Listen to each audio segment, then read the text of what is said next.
the only solution to such terrible behavior is mockery, exposure and mockery, and that if, and that is an effective tool against such, such. And today the media allows that. There's the internet, so it allows that, and that they have to learn that, they're making if they're making fools of themselves, expose that to be the case, that this is, it's a foolish behavior.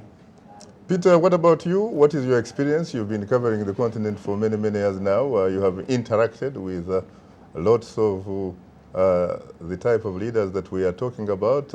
Is there something that, for example, again, ordinary people can do in order to assert their citizenship status, that they do in fact have rights because they owe allegiance to the state, that they have rights that you'd call inalienable or in fact birthrights? They are not subjects. Subjects owe allegiance to an individual authority, and that individual authority grants them privileges but not rights. Well, Shaka, I hope things change, because there have been only a handful of countries that I have been privy to where citizens go on demonstrations, they put pressure on the administration to answer to some of their demands or questions about ills they think undermine the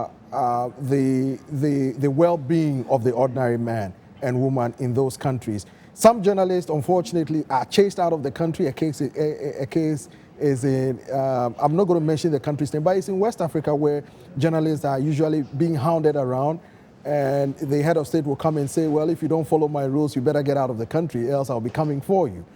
Fortunately, a handful of countries are opening the space for dialogue, where they at least hear the concerns being expressed to them and they try to come up with solutions. Sometimes just having a dialogue is enough to resolve some of the concerns and to take pragmatic steps to address them.